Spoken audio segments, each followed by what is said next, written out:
Yes, the time has come for once in thousands of years.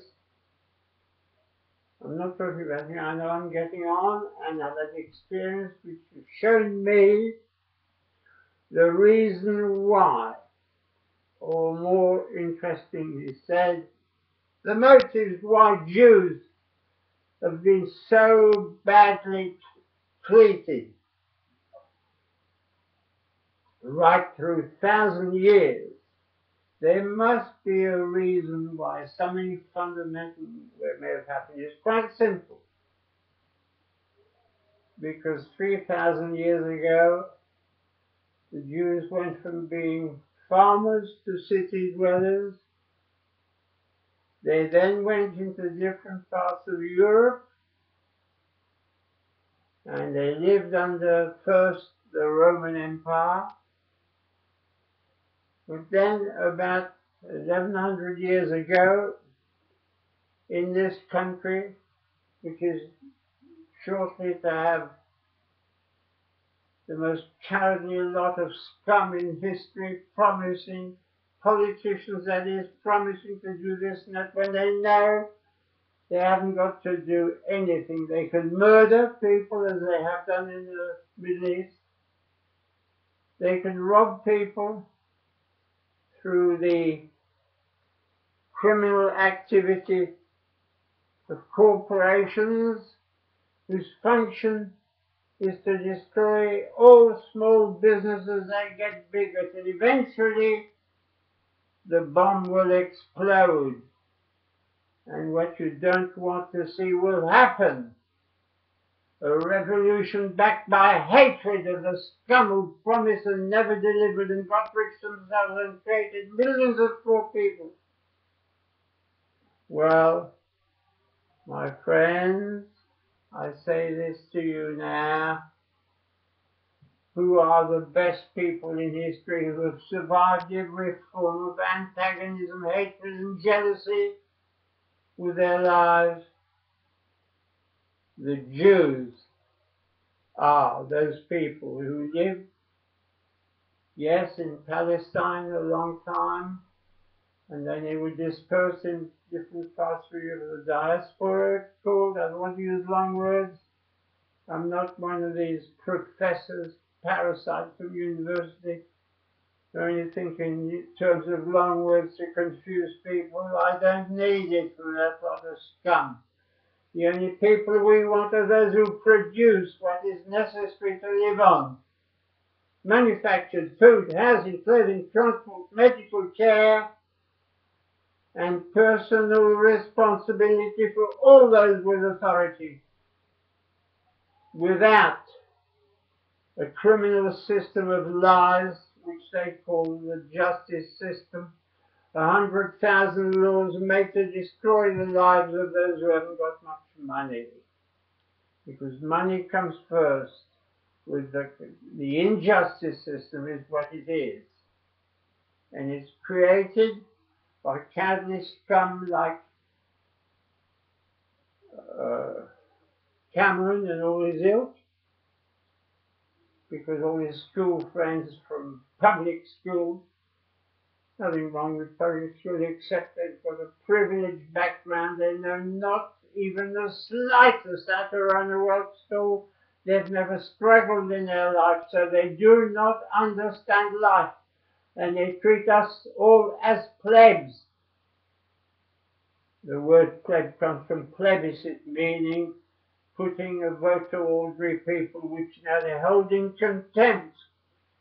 We live in an absolute dictatorship. Yes, absolute dictatorship, which they call democracy, which was finished tens of years ago, 50 years ago or more.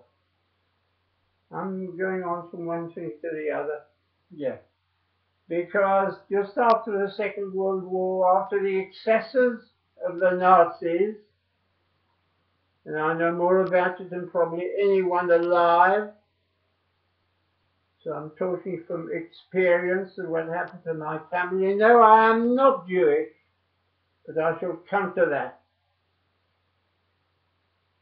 since 1945, it decided, even with Churchill there and all the other heads of governments in different parts, decided that because of Hitler punished people with physical force,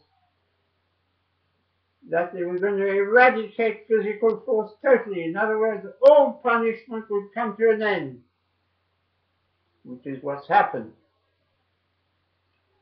And by that, I mean the only punishment in this physical work is physical punishment, because words will do nothing.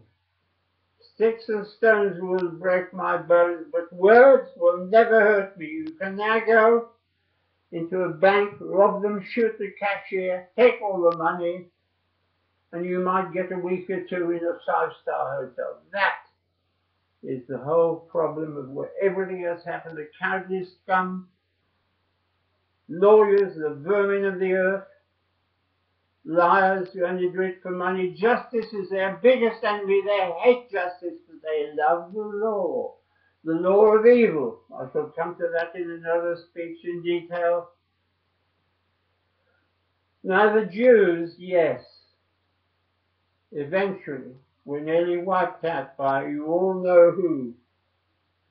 You all heard of the Holocaust, where 6 million of Jews are deemed to have perished. We don't know if it's 6 million, or 5, or 4, or 4.5. We don't know how many exactly. We know it was hundreds of thousands, and I know better than anyone that it did happen.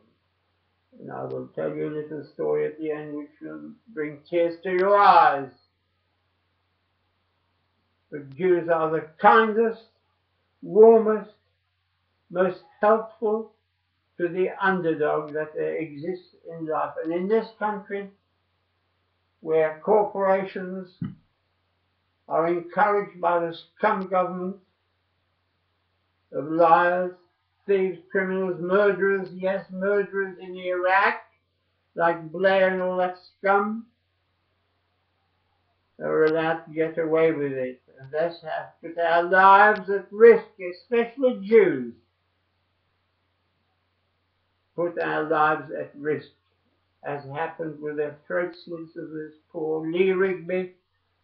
We are all at risk because of the actions of Blair going into another country, murdering their citizens by the hundreds of thousands, stealing their oil, stealing artifacts in the Bible. What do they expect? That these people will say, come again and kill the rest of us? No, there will be vengeance. And that's what you've got. Terrorism, they call it. The terrorists are here. Blair, the first one, and all the politicians who call it terrorism, they are the ones who created it. They deserve to be arrested and punished, and not with the words. Absolutely. So that eventually the freedom which they all talk about will be available to ordinary people, instead of worrying when you walk about London that your throat can be slit. Who would worry if all these politicians were killed? Although I don't believe the punishment, I don't believe in capital punishment, but I do believe in the most marvelous futuristic punishment, which is so progressive that even the left-wing cowardly scum and right-wing, if there is such a thing, and politically correct vermin will agree, and that would stop all crime.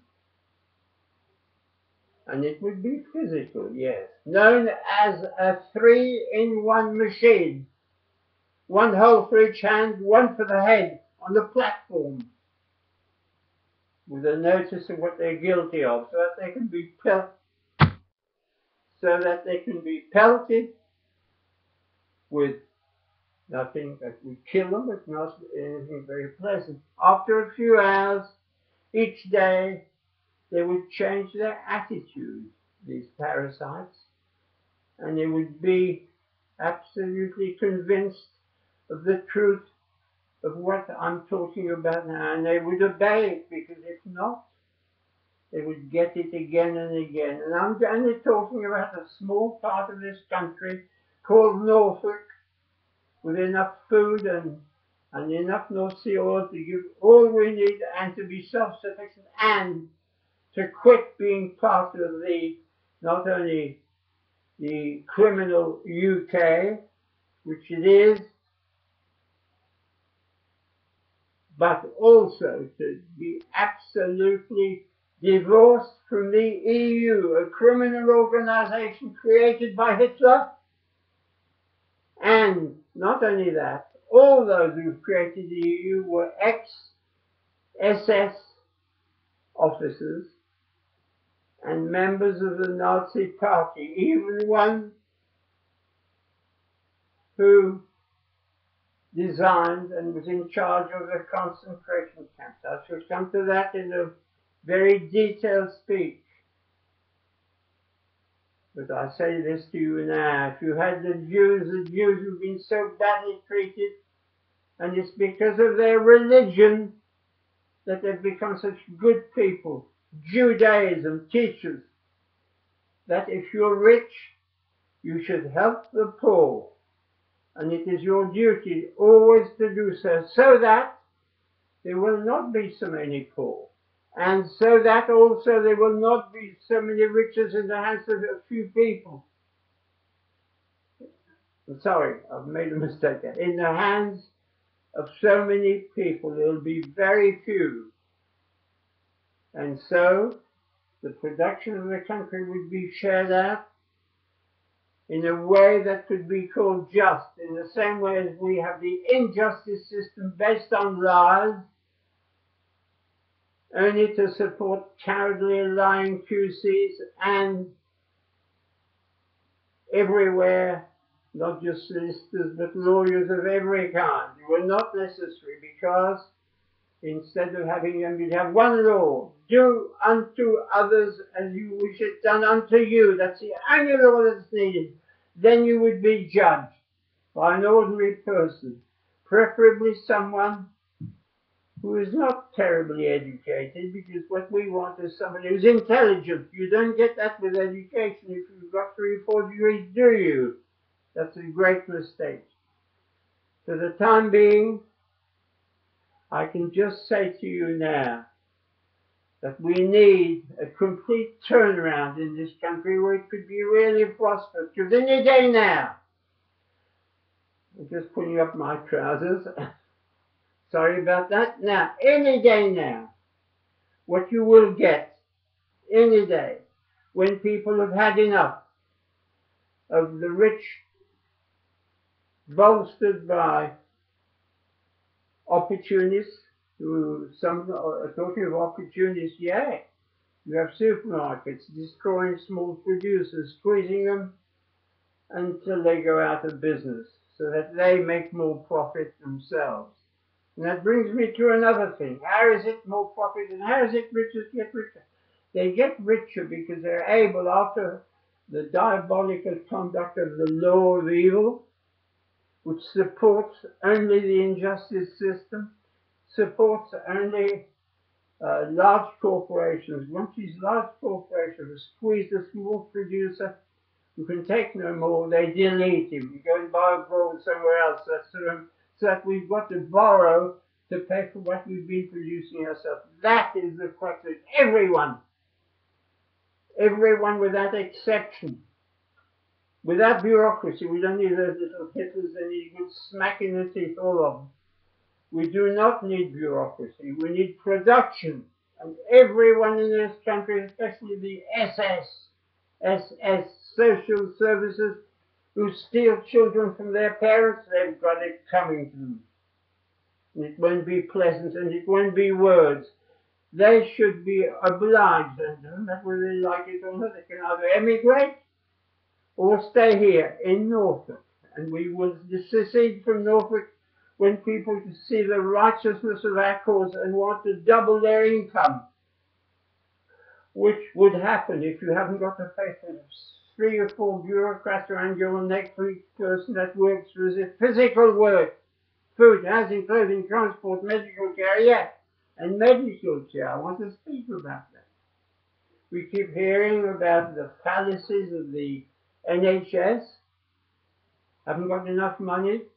Now it's very simple. Do you need the NHS to be controlled by a car mechanic or a doctor? And what should it be?